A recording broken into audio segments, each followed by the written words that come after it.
Hello, happy afternoon, beautiful souls.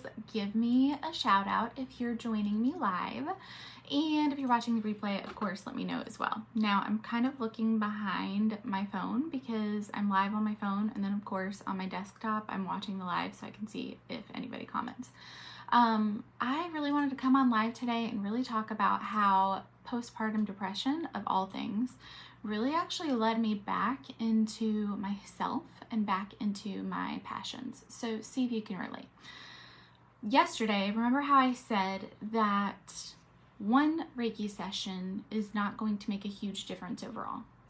That one Reiki session is comparable to going to the doctor if you're sick and your doctor gives you antibiotics, and it's like, a 2-week antibiotic course, but you only take one antibiotic and expect to be better. That's not realistic, right? How many times, though, have I ran across people who expect that one session are going to change their entire lives? It doesn't work like that. It's the same exact thing, okay? So now keep that in mind, like I said. Now see if you can relate. Have you ever thought that you just weren't where you wanted to be in your life in this exact moment? Like maybe you just wandered off the right path and you landed up on the wrong one. It's kind of how I felt after I had my second kiddo, Emmett. He is almost 8. He's going to be 8 in like 6 weeks. He would know the exact countdown if you asked him. So when I had Emmett, I found myself in my dream life. My dream life at that point was being a stay-at-home mom. I had just quit my job at a women's center, and I loved that job. I loved advocating. I loved being there for women. Like, oh my God, I learned so much at that job. But I kept telling myself that really I was going to be happy if I was at home with my kids all the time. Okay, I was going to be happy then. I was going to be happy when this and that happened. Okay, fast forward, guys. I have the baby. I'm at home and I'm literally never more depressed. I had never been more anxious. I had never been so sad and just generally depressed. All I wanted to do was sleep all the time. Now, of course, looking back, yeah, definitely had postpartum depression, okay? Totally missed the signs. So did my husband at the time. But now looking back, if none of that had happened, I honestly would have never realized that I ended up on the completely wrong path. I thought that I was on the right path because I thought that if I was home with my kids, that I would be happy. I thought that if I did this, I would be happy. I thought that if my lifestyle changed here, I would be happy. What happened is I was actually really just losing myself. I lost myself long before that, honestly, but I did lose myself in motherhood. I lost myself in my marriage. Even as a child, I was taking care of my parents. So I really gave everything that I had to all these other people. And I had no clue what I was passionate about. I had no clue what I was lit up about. No clue what fueled me. Hey, Jennifer. No clue at all. I just was living off of people pleasing and getting my comfort, getting my joy, getting my love and fuel from taking care of all these other people. But at the end of the day, I realized that literally I was just living off of autopilot, people pleasing all these people. And then when the time came, I remember asking my husband at the time, what makes me happy? What do I want to do in my life? Of course, he tried to help me, but he had no clue. Anytime that he even said anything, I was like, oh my God, you don't know me at all. Well, duh, he doesn't, because he wasn't me. It still blows my mind to think about this being 8 years ago. But that's my passion right now, is I realized throughout that whole period that I actually really do love helping women. I knew that because of the job at the Women's Center. And that passion was still there. So I started uncovering my passions. I met Deepak Chopra. Hey, Mo. I met Deepak Chopra, really started studying meditation, started to journal, started to connect back to my passions in my childhood, started connecting back to what made me happy that I knew, like helping women, being an advocate for women, I had to start figuring out and uncovering those little pieces of me. What made me unique? What made me lit up from the inside out? What made me feel like I wasn't living on autopilot? What made me feel like I wasn't people pleasing? And throughout this whole time, I took notes and I really started to hone in on exactly like what questions needed to be asked for talents and skills and passions. I realized that Reiki, of course, was like a huge passion that I had from my childhood. I learned Reiki when I was a teenager. I've told you guys that. And while I dabbled with it on myself throughout the years in family and friends, I never really considered it as a career because I just felt like that wasn't possible. Again, I realized I love helping women, and the other women were in this very same position that I was at the time, with feeling lost, insecure, unsure of who they were, what they wanted, what lit them up. So that whole process is how Soulshine Reiki Healing was born.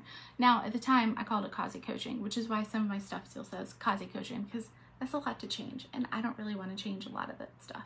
It takes a lot of work. But that whole blissful moment of having postpartum depression, and I say a blissful moment, it was like 2 years. But through that whole 2-year process, that's how I really started to come back in tune with myself. I started to find those passions, like I said. And what happened is I went back to my childhood. Realized what made me happy in my childhood, what I always wanted to do in my childhood, what I always found myself doing, what I always found myself daydreaming about. And then I started implementing those little things in my adult life and really allowed myself to like come up. It's like I felt like I was buried and I had to just like excavate myself and let myself be seen and heard. Uncovering, who you are through healing of pain, healing of trauma, healing of injustices, and getting back to that pure basic human being that you were born as.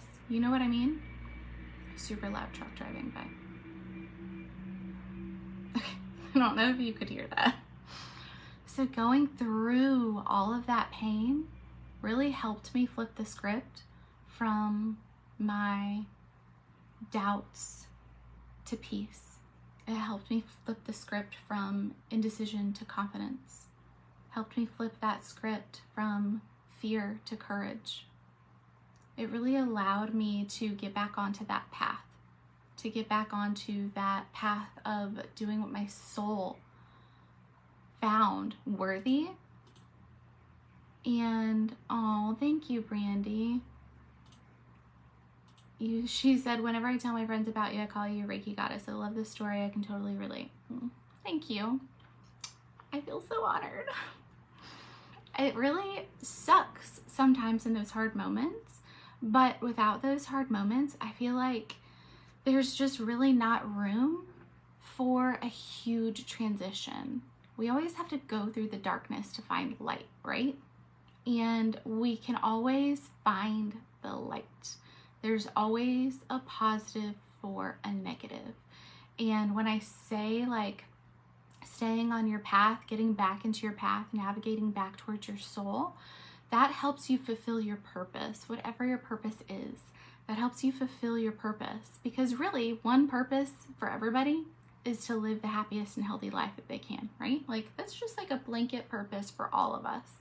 And when we're on that right path, it's so much easier to feel that way. We're not living in the indecision. We're not living in the fear, in the doubts. We're not living in that icky energy, in that autopilot, let me take care of you.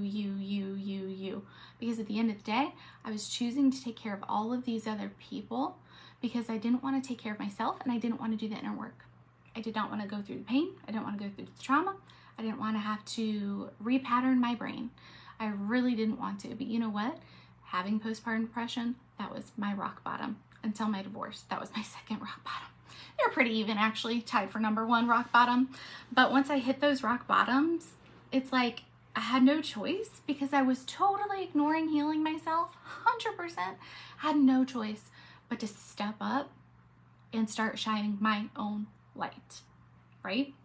So this is the long-term healing. And that's why I was talking yesterday about packages. Because when you have a Reiki package of 4 or 6 sessions, which by the way, they're Reiki packages, but they're energy healing packages. So we do whatever, tapping, this kind of tapping, whatever we need to do in the moment to clear through that trauma, to allow that trauma literally to leave your body cells from this lifetime or past lifetimes or both across the board. But that's doing the inner work. It's going back to your childhood, connecting with your passions, connecting with your skills, connecting with what actually makes you lit up from the inside out, getting your creativity back. So those packages really allow us to, hi Mimi, allow us the time that we need to do homework with the worksheets that I talked about, because I took notes throughout all of those years. Literally, I have so many notebooks, you guys, like, this is just one. I have like 30 of these. I am a notebook addict, and sometimes I categorize them. Some of them are just for courses. Some of them are for my personal entries. Some of them are client entries for past life regressions. And it's really fun to go through them later and look back because, okay, I realized I wanted to be an energy healer, right? So then I retook Reiki again. And that was like, and it's like 2016, I think. So I took Reiki and I had been like journaling through all of this, right? And like keeping my notes and like writing down all the questions that I was asking myself to like uncover who I truly was. And then I realized that because I wanted to be an energy healer and that I wanted to be a life coach, that like I literally had everything in my notebooks, like a whole entire curriculum of how to find yourself. And so that's like where these worksheets came from. I did all of that work. And I love helping women to find that light again and find that creativity, because so many of us are automatically living in that autopilot, people-pleasing life because we are women and we are told to be seen, not heard as young children, boys as well. But then we also have that trauma from our grandmother, from our mother. So we all have that. It's not just ours, it's our ancestors. And then it's our mass consciousness that we're collecting. Like when John and I were in Greece and learning that women in Athens couldn't even leave the house, like that was not that long ago. So that trauma is stuck in our cells. Okay, so like sometimes if you keep having the same pattern come up over and over and over again, that's a part of it. If you don't know where it's coming from, that's a huge part of it.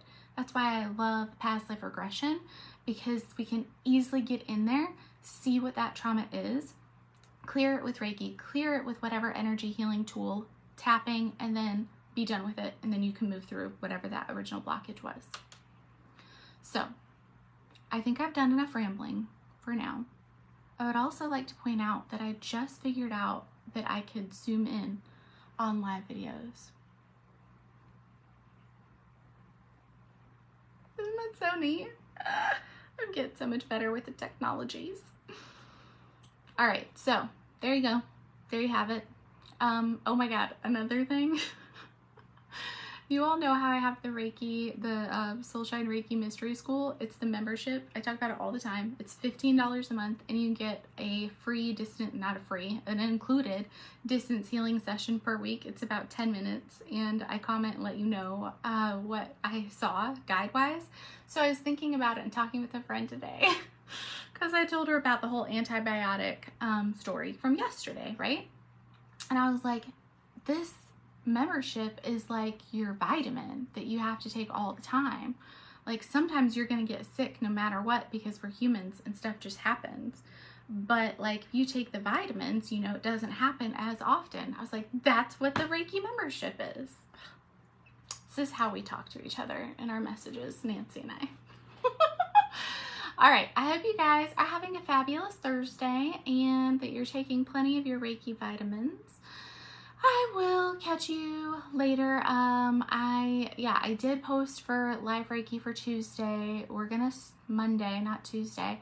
we're going to start going through the 7 major chakras. So it's going to be a little bit different than what we're used to for the next 7 weeks, because the first few minutes, I don't know how long, you know, I can ramble. We're going to talk about that chakra. So Monday, it's going to be all about the root chakra, what to look for when it's unbalanced, what to look for when it's balanced, how to help heal it naturally through nutrition, essential oils, lifestyle activities, yada, yada, yada, all of that. And then we'll move into the live Reiki, okay? So we're gonna do that starting next Monday for the next 7 weeks, focusing on those 7 major chakras. So invite anybody to the group that you feel could benefit from learning more about their chakras or just wanting Reiki. All right, thank you, loves. Bye.